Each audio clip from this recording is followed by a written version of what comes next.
नमस्ते एवरीवन, इस वीडियो में हम सुपरपोजिशन थ्योरम का ये प्रॉब्लम सॉल्व कर रहे होंगे। ये एक ऐसा प्रॉब्लम है जिसमें करंट सोर्स है, doesn't matter, easy PG problem है।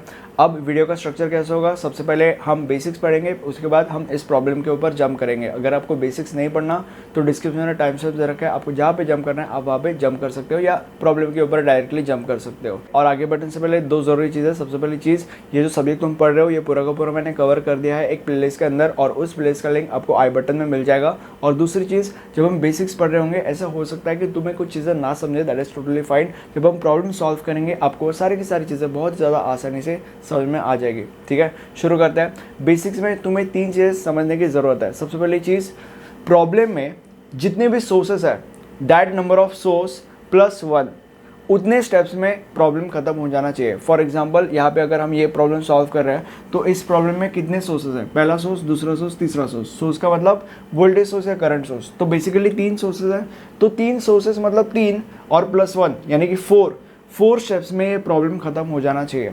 दूसरा पॉइंट ये कहता है कि हर एक स्टेप में सिर्फ और सिर्फ एक एक्टिव सोर्स रहेगा और बाकी के सारे सोर्स हम निकाल देंगे।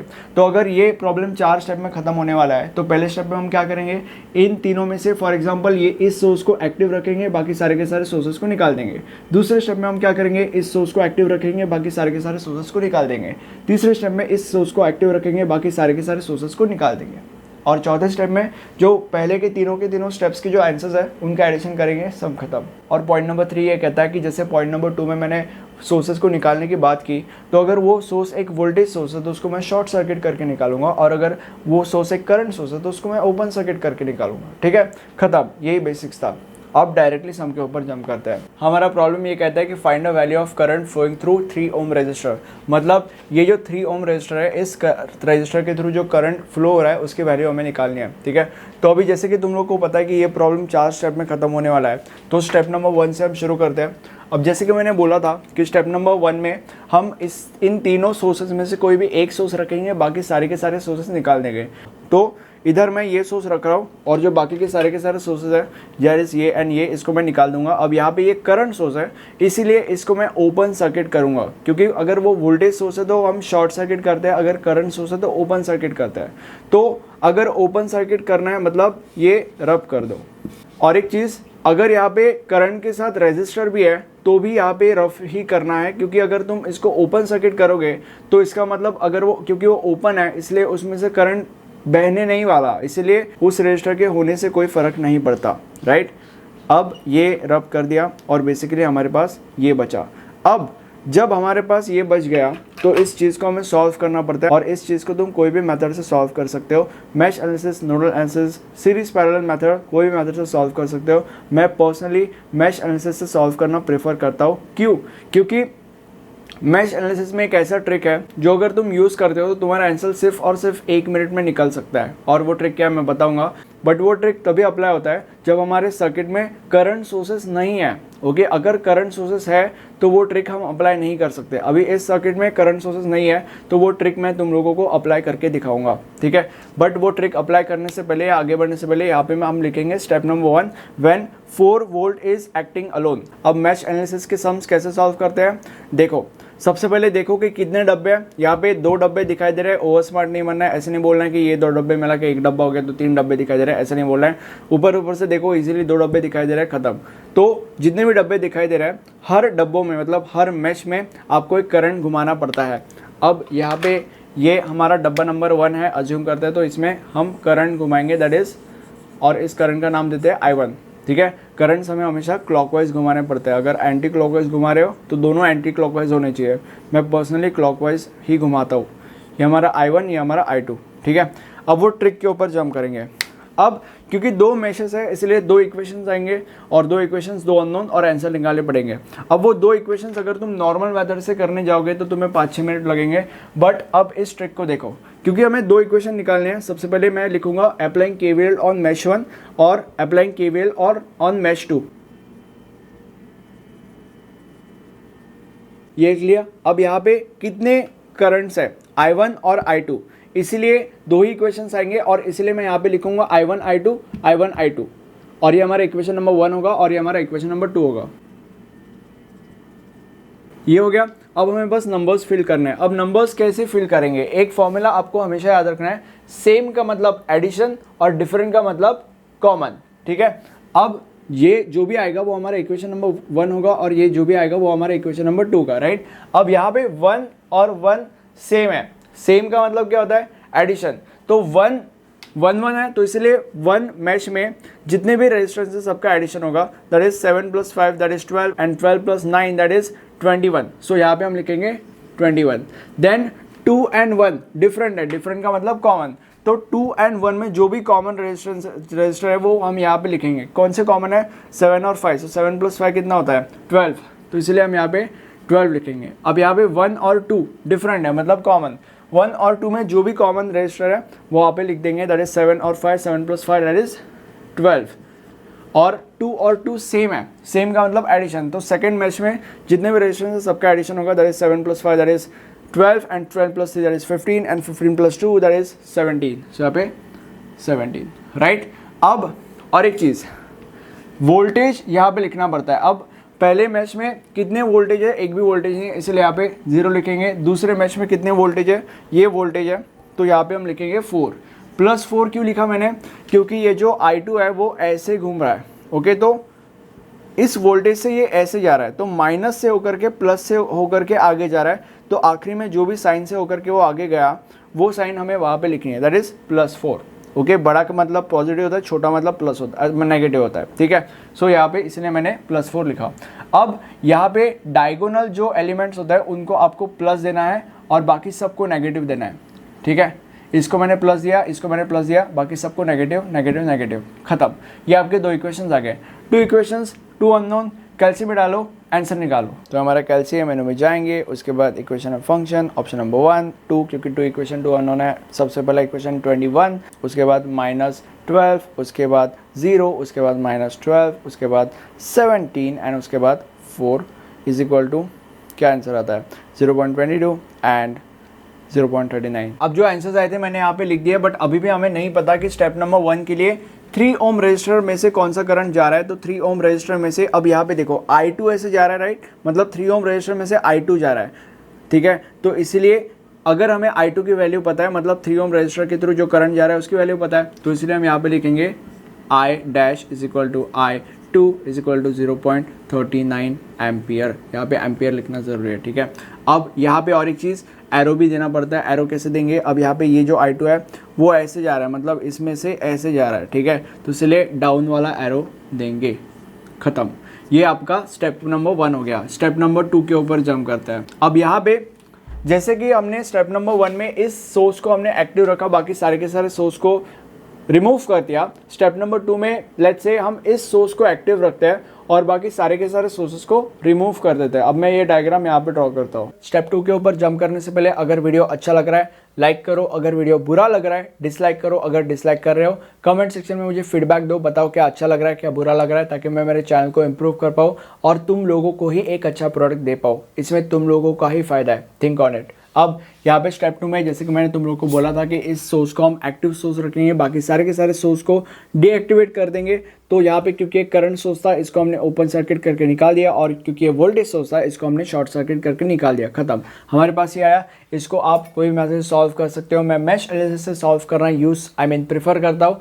अब यहाँ पे 2 चीज़ें समझना जरूरी है। सबसे पहली चीज़, जो ट्रिक हमने यहाँ पे यूज़ की थी वो ट्रिक हम यहाँ पे नहीं यूज़ कर सकते। क्यों? क्योंकि मैंने तुम लोग को बोला था कि ये ट्रिक हम तभी यूज़ कर सकते हैं जब हमारे सर्किट में करंट सोर्स प्रेजेंट नहीं है, बट यहाँ पे हमारे सर्किट में करंट सोर्स प्रेजेंट है, इसीलिए यहाँ पे हम ये ट्रिक नहीं यूज़ कर सकते। यहाँ पे जैसे हम नॉर्मल मैश एनालिसिस के सम सॉल्व करते हैं वैसे हमें ये सम सॉल्व करना पड़ेगा। अब दूसरी चीज़, मैंने तुम लोगों को कितना भी बोल दिया कि मेरे बाकी के वीडियोस तुम्हें देखने की ज़रूरत नहीं है, यहाँ पे मैं तुम लोग को बता दूंगा सारी की सारी चीज़ें, बट रियलिटी ये है कि एक सम देख के तुम भगवान नहीं बन सकते। ओके, तुम लोग को प्रैक्टिस करना ज़रूरी है। यहाँ पे जो चीज़ें रिक्वायर्ड है वो मैं तुम लोग को बताऊंगा, ओके, बट फिर भी इस वीडियो के बाद तुम्हें प्रैक्टिस करने की ज़रूरत है। अब यहाँ पे मैश एनालिसिस के सम्स कैसे सॉल्व करते हैं। 3 डब्बे हमें दिखाई दे रहा है, तीनों डब्बे में हम करंट घुमाएंगे I1 I2 I3 clockwise direction में। सो लेट्स से ये हमारा I1 है, तो I1 करंट हम क्लॉकवाइज डायरेक्शन में घुमाएंगे। ये हमारा I2 है और ये हमारा I3 है, राइट। अब आगे बढ़ते हैं। अब सबसे पहले इस डब्बे को सॉल्व करते हैं, ठीक है। कैसे सॉल्व करेंगे, सबसे पहले मैं लिखूंगा अप्लाइंग KVL टू मैश 1। अब इस फॉर्मूले से हम सॉल्व करेंगे, तो हमारा फॉर्मूला क्या है, नंबर इंटू बड़ा माइनस छोटा।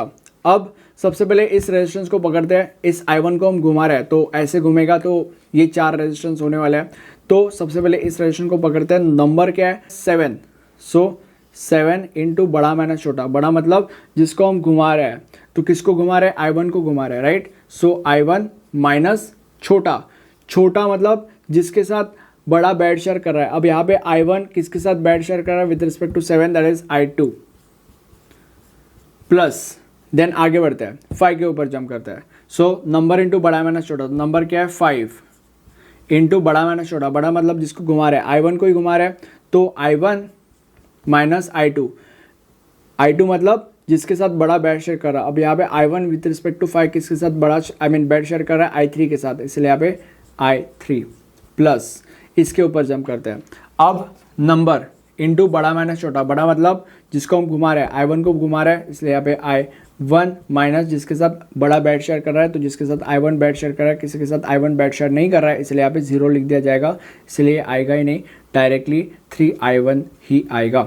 प्लस इसके ऊपर जंप करते हैं, दैट इज नंबर इंटू बड़ा माइनस छोटा, तो यहाँ पे कुछ भी किसी के साथ बैड शेयर नहीं कर रहा है, इसलिए यहाँ पे I1 ही आएगा, इज इक्वल टू 0। 0 क्यों, यहाँ पे वोल्टेज है, इज इक्वल टू वोल्टेज, तो यहाँ पे इसमें इस मैच में कोई भी वोल्टेज प्रेजेंट नहीं है, इसलिए यहाँ पे हमने 0 लिखा। अब यहाँ पे इसको थोड़ा सा कैलकुलेट करेंगे, थोड़ा सा सुंदर बनाएंगे, that is 7I1 minus 7I2 plus 5I1 minus 5I3 plus 3I1 plus 2I1 is equal to 0। Calculate करेंगे सब I1 के terms, that is 7 plus 5 that is 12 and 12 plus 3 that is 15 and 15 plus that is 17I1 minus 7I2, और I3 के terms क्या है, -5 है, और इसलिए यहाँ पे -5I3 ही आएगा, और इज इक्वल टू 0। ये हमारा इक्वेशन नंबर 1 हो गया। अब यहाँ पे 3 डब्बे थे, इसलिए 3 इक्वेशंस आने चाहिए। पहला इक्वेशन हमारा आ चुका है, अब 2 इक्वेशंस हमारे बाकी है। अब यहाँ पे ध्यान से देखो, ये जो मैश एनालिसिस का सम है, ये डिफिकल्ट वाला सम है, मतलब ये सुपर मैश वाला सम है। तो हमें कैसे पता चलेगा, सबसे पहले सुपर मैश वाला सम है, अगर 2 मैश एक करंट सोर्स को शेयर कर रहे हैं, तो इसका मतलब वो सुपर मैश का सम है। अब जब सुपर मैश का सम होता है, कैसे सॉल्व करते हैं, जो तीसरा वाला डब्बा होता है, मतलब ये वाला डब्बा जिसमें करंट वरंट कोई सोर्स शेयर नहीं कर रहा है, ऐसा कुछ नहीं हो रहा है, तो उसको हमने चुपचाप सॉल्व कर लिया। उसके बाद इसके ऊपर जंप करेंगे। अब एक चीज़ आपको दिमाग में रखनी है, यूज एंड थ्रो, मतलब इस करंट सोर्स को यूज करके हम एक सेकेंड इक्वेशन बनाएंगे, मतलब जो सेकेंड नंबर का इक्वेशन है वो बनाएंगे, देन इस करंट सोर्स को थ्रो कर देंगे, एंड देन थ्रो करने के बाद थर्ड इक्वेशन बनाएंगे, तो टोटल 3 इक्वेशन हमारे हो जाएंगे। देन 3 इक्वेशन 3 अननोन, आंसर निकाल देंगे। अब यहाँ पे इसको यूज करके एक इक्वेशन बना दिया जाएगा। सबसे पहले हम यहाँ पे लिखेंगे mesh 2 and mesh 3 shares a common current and that is the reason why it forms a super mesh। अब ये हो गया। अब इस करंट सोर्स को यूज करके एक इक्वेशन बना दिया जाएगा। कैसे बनाएंगे, मैं यहाँ पे लिखूंगा I3 minus I2 is equal to 15। अब ये मैंने कैसे लिखा, यहाँ पे देखो, जो I3 है वो ऐसे घूम रहा है, तो मतलब वो 15 जो करंट है उसी के डायरेक्शन में जा रहा है, इसीलिए मैंने I3 को पॉजिटिव लिया, और जो I2 है वो ऐसे घूम रहा है, मतलब वो नीचे जा रहा है, मतलब इसके डायरेक्शन के अपोजिट जा रहा है, इसलिए मैंने वो माइनस लिया, एंड 15 वैसे का वैसा, और ये हमारा इक्वेशन नंबर 2 आ गया। अब इक्वेशन नंबर 3 के लिए, जैसे कि मैंने तुम लोग को बोला था, इस करंट सोर्स को थ्रो करना पड़ेगा और इक्वेशन नंबर 3 आ जाएगा। सो अगर इस करंट सोर्स को हमने थ्रो कर दिया, लेट्स अज्यूम कि ये करंट सोर्स यहाँ पे नहीं है, तो फिर ये बड़ा सा सुपर मैश बनेगा ऐसा, राइट। और फिर इसको हमें सॉल्व करना पड़ेगा बिल्कुल इसी मेथड से। कैसे सॉल्व करेंगे, सबसे पहले अगर अब इस डब्बे में सबसे पहले 7 के ऊपर जंप करते हैं, तो यहाँ पे सबसे पहले लिखेंगे applying KVL to super mesh. अब सबसे पहले 7 को पकड़ेंगे, यहाँ पे हम क्या करेंगे, जो यहाँ पे हमने किया था सेम वही करेंगे, बस इस बड़े डब्बे में वो करेंगे। ठीक है, शुरू करते हैं। तो 7 पकड़ेंगे तो क्या करेंगे, सबसे पहले नंबर इंटू नंबर इंटू बड़ा माइनस छोटा, तो नंबर क्या है 7, सो 7 इंटू बड़ा माइनस छोटा। अब यहाँ पे अगर हमने इसी डब्बे में वो किया होता था, तो बड़ा माइनस छोटा I2 माइनस I1 होता था, राइट। वही करेंगे I2 minus I1 okay. And उसके बाद 7 के बाद 9 के ऊपर जंप करेंगे। अगर इसी डब्बे में वो किया होता था तो 9i2 होता था, right. So plus 9i2 and उसके बाद ये हो गया। अब ये बाकी है तो 5i3 माइनस i1, बड़ा माइनस छोटा, बड़ा मतलब जिसको घुमा रहे हैं। अगर सपोज इसी डब्बे में वो किया होता था तो i3 माइनस i1 ही होता था, ठीक है। वही करेंगे i3 minus i1 and is equal to 0। 0 क्यों? क्योंकि इस पूरे के पूरे डब्बे में कहीं वोल्टेज सोर्स है ही नहीं, इसलिए 0। अगर होता था तो वोल्टेज सोर्स वहाँ पे लिखते थे। अब यहाँ पे इसको सॉल्व करेंगे। 7i2 minus 7i1 plus 9i2 plus 5i3 minus 5i1 is equal to 0, ठीक है। और सॉल्व करेंगे -7i1, सब i1 के टर्म्स -7 और -5 दैट इज -12i1, i2 के terms that is 7 and 9 that is 16, that is plus 16i2 and उसके बाद plus 5i3 is equal to 0। ये हमारा इक्वेशन नंबर 3। 3 इक्वेशंस, 3 अननोन्स, कैल्सी में डालो, आंसर निकालो। तो हमारा कैल्सी मेनू में जाएंगे, उसके बाद हमारा इक्वेशन एंड फंक्शन, उसके बाद 1 एंड 3, क्योंकि 3 इक्वेशन 3 अननोन है। तो इक्वेशन नंबर 1 में 17i1 minus 7i2 minus 5 is equal to 0 and उसके बाद इक्वेशन नंबर 2 में i1 है ही नहीं, इसलिए i1 की जगह पे 0 डालेंगे। उसके बाद माइनस i2 है, इसलिए यहाँ पे -1। उसके बाद प्लस i3 है, इसलिए यहाँ पे 1, आई मीन प्लस 1 ही है तो प्लस 1, ठीक है। एंड उसके बाद इज इक्वल टू 15 है, तो इसलिए यहाँ पे 15। उसके बाद इक्वेशन नंबर 3 में -12i1 plus 16i2 and plus 5i3 and is equal to 0 and is equal to क्या आंसर 3.16 माइनस 1.76 एंड 13.23। अब जो भी हमारे आंसर्स आए थे यहाँ पे लिख दिए हैं, बट हमें अभी भी नहीं पता कि स्टेप नंबर 2 में जो 3 ओम रेजिस्टर है उसके थ्रू कौन सा करंट जा रहा है। तो 3 ओम रेजिस्टर के थ्रू i1 जा रहा है, इसलिए अगर हमें i1 की वैल्यू पता है तो हमें 3 ओम रेजिस्टर के थ्रू कौन सा करंट जा रहा है उसकी वैल्यू पता है, which is i1 3.16। That is हम लिखेंगे i dash is equal to i1 is equal to 3.16 ampere. और एरो देना पड़ता है, तो अभी i1 ऐसे जा रहा है तो i3 के थ्रू ऐसे जाएगा, राइट। सो इसलिए यहाँ पे एरो नीचे। अभी i डैश ये क्यों लिख रहा हूँ आपको आखिरी के स्टेप में पता चलेगा, ठीक है। अब स्टेप नंबर 3 के ऊपर जंप करेंगे। स्टेप नंबर 3 में हम क्या करेंगे, जैसे स्टेप नंबर 1 में हमने इस सोर्स को एक्टिव रखा था, बाकी सारे के सारे सोर्सेस को निकाल दिया था। स्टेप नंबर 2 में हमने इस सोर्स को एक्टिव रखा था, बाकी सारे के सारे सोर्सेस को निकाल दिया था। स्टेप नंबर 3 में हम इस सोर्स को एक्टिव रखेंगे, बाकी सारे के सारे सोर्सेस को वटाक देंगे, ठीक है। अब यहाँ पे ये आ गया हमारे पास, कैसे भी कर सकते हैं, मैं मैश एनालिसिस से करता हूँ। इससे पहले आपको ये लिखना चाहिए था step 3 when 5 ampere is acting alone, ठीक है। अब यहाँ पे लिख दिया मैंने। अब सबसे पहले करंट्स घुमाएंगे, 3 डब्बे हैं, तो जैसे कि हमने बाकी सम्स में किया था, ये हमारा लेट्स से मैश 1, ये हमारा मैश 2 और ये हमारा मैश 3, यानी कि i1, i2, i3।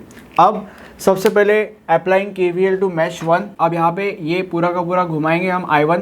सो अभी सबसे पहले लेट्स से 7 के ऊपर जंप करेंगे। सो नंबर इंटू बड़ा माइनस छोटा, नंबर इंटू बड़ा माइनस छोटा। बड़ा मतलब जिसको हम घुमा रहे हैं, तो i1 को घुमा रहे हैं, इसलिए i1 माइनस छोटा मतलब जिसके साथ i1 बेड शेयर कर रहा है। तो विद रिस्पेक्ट टू 7 i1 किसके साथ बेड शेयर कर रहा है, i2 के साथ, इसलिए i2 प्लस इसके ऊपर जाते हैं नंबर इंटू बड़ा माइनस छोटा, 5 इंटू बड़ा माइनस छोटा, दैट इज बड़ा मतलब जिसको हम घुमा रहे हैं, i1 को घुमा रहे हैं, इसलिए i1 माइनस छोटा, छोटा मतलब जिसके साथ बड़ा बेड शेयर कर रहा है, मतलब जिसके साथ i1 बेड शेयर कर रहा है। तो i1 with respect to 5 i3 के साथ बेड शेयर कर रहा है, इसलिए i3। उसके बाद प्लस ये बॉक्स में करंट घूम रहा है, तो 3 ही रेजिस्टेंस है, राइट। तो ये हो गया, ये हो गया, ये बाकी है, ठीक है। तो नंबर इंटू बड़ा माइनस छोटा, नंबर इंटू बड़ा माइनस छोटा, बड़ा मतलब जिसको घुमा रहे हैं, दैट इज i1 माइनस छोटा, किसी के साथ i1 बेड शेयर ही नहीं कर रहा है, इसलिए 9i1 ही होगा।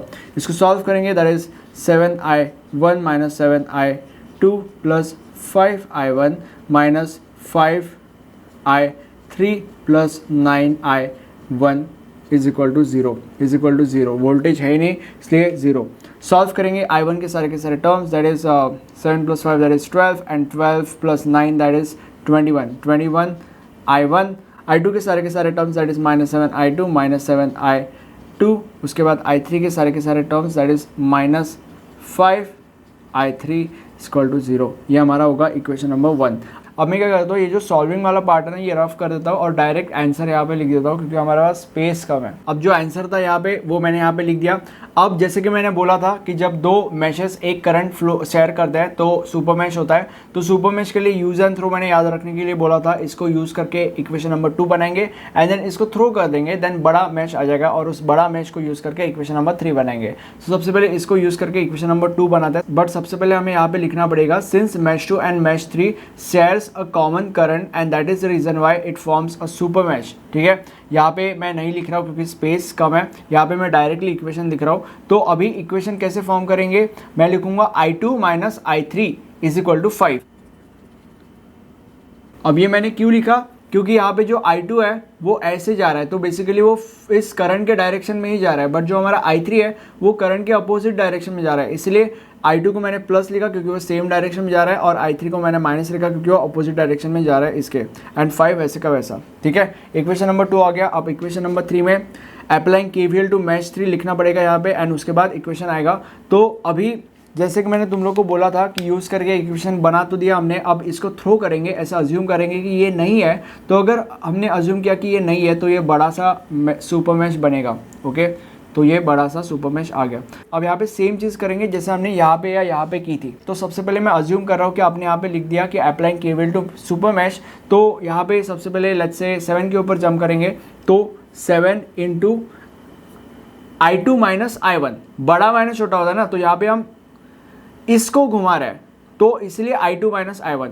इसके ऊपर जंप करेंगे नंबर इंटू बड़ा माइनस छोटा, तो I3 माइनस I1, प्लस इसके ऊपर जंप करेंगे 3 इंटू बड़ा माइनस छोटा, किसी के साथ कुछ शेयर नहीं किया जा रहा है इसलिए 3 इंटू I3 आएगा। ओके, प्लस ये हो गया। अब ये एक ही बाकी है, 2 इंटू I2 आएगा और इज इक्वल टू 0 क्योंकि कोई वोल्टेज सोर्स नहीं है। सॉल्व करेंगे इसको, that is 7I2 minus 7I1 plus 5I3 minus 5I1 plus 3I3 plus 2I2 is equal to 0। अब जो सब I1 के टर्म्स है that is -7 and -5 that is -12 and -12 ही, इसलिए -12 I1 जो सारे के सारे I2 के टर्म्स है that is 7 and I guess हाँ +2 दैट इज 9 प्लस 9I2, और I3 के सारे terms that is 5 and 3 that is 8, so 8I3 is equal to 0। ये हमारा इक्वेशन नंबर 3। अब मैं क्या कर रहा हूँ, ये जो सॉल्विंग वाला पार्ट है वो रफ कर रहा हूँ और जो हमारा जो डायरेक्ट आंसर आया था वो यहाँ पे लिख रहा हूँ क्योंकि हमारे पास स्पेस कम है। अब डायरेक्टली सॉल्यूशन यहाँ पे मैंने लिख दिया। 3 इक्वेशंस आ गया हमारे पास, 3 इक्वेशंस 3 अननोन्स, कैल्सी में डालो आंसर निकालो। तो हमारा कैल्सी है, मेनू में जाएंगे, उसके बाद इक्वेशन एंड फंक्शन, उसके बाद 1 एंड 3। अब यहाँ पे इक्वेशन नंबर 1 में 21, उसके बाद -7, उसके बाद -5, उसके बाद 0, उसके बाद अब यहाँ पे I1 है नहीं इसलिए उसकी जगह पे 0 डालेंगे, और 1I2 है इसलिए 1 डालेंगे, उसके बाद -I3 इसलिए -1, एंड उसके बाद इज इक्वल टू 5 है तो 5, एंड उसके बाद -12, एंड उसके बाद 9, एंड देन 8, एंड उसके बाद 0। क्या आंसर आता है 0.25, 2.53 एंड -2.46। अब जो आंसर आते हैं मैंने यहाँ पे लिख दिया, बट अभी भी हमें नहीं पता कि 3 ओम रेजिस्टर के थ्रू कौन सा करंट गुजर रहा है। 3 ओम रेजिस्टर के थ्रू I3 गुजर रहा है, ये हमें पता है। अब I3 की वैल्यू भी हमें पता है, इसीलिए 3 ओम रेजिस्टर के थ्रू -2.46 एम्पियर गुजर रहा है, और इसीलिए हम यहाँ पे लिखेंगे I dash dash dash is equal to I3 is equal to -2.46 ampere. और एरो कौन सा देंगे, ये ऐसा नीचे जा रहा है तो इसलिए नीचे वाला एरो देंगे। अब स्टेप नंबर 4 मैंने क्या बोला था, स्टेप नंबर 4 में क्या करेंगे, जो भी इन 3 स्टेप्स के आंसर्स थे सबका एडिशन करेंगे। तो यहाँ पे लिखेंगे बाय सुपरपोजिशन थ्योरम। अब यहाँ पे हमारे पास स्पेस नहीं है इसलिए मैं यहाँ पे लिखता हूँ ये क्वेश्चन रफ करके। ठीक है, क्वेश्चन तो आपको मतलब इतना तो आप याद कर ही सकते हो। सो यहाँ पे हम एडिशन करेंगे, that is I dash plus I dash dash plus I dash dash dash is equal to I dash का क्या आंसर है 0.39, 0.39 प्लस I डैश डैश का क्या आंसर है 3.16, 3.16 प्लस माइनस जो हमारा I डैश डैश डैश का आंसर है विच इज 2.46। इन सबको ऐड कर लो और इसका आंसर आता है 1.1 एम्पियर, ठीक है। और एरो क्या आएगा, नीचे का, क्योंकि ये जो तीनों स्टेप्स है सब में नीचे का एरो है। नीचे का एरो किधर गया, नीचे का एरो, और स्टेप नंबर 2 किधर गया है, नीचे का एरो, नीचे का एरो और नीचे का एरो, ठीक है। तो इसलिए नीचे का एरो, राइट। और ये आपका फाइनल आंसर है। अब ये जो सब्जेक्ट तुम पढ़ रहे हो, ये पूरा का पूरा सब्जेक्ट मैंने कवर कर दिया है इस प्लेलिस्ट में। ये प्लेलिस्ट पूरा का पूरा देखो और एग्जाम में पूरे के पूरे मार्क्स बहुत ही ज़्यादा आसानी से स्कोर करो, ठीक है। Thank you for watching video, have a nice day, bye bye.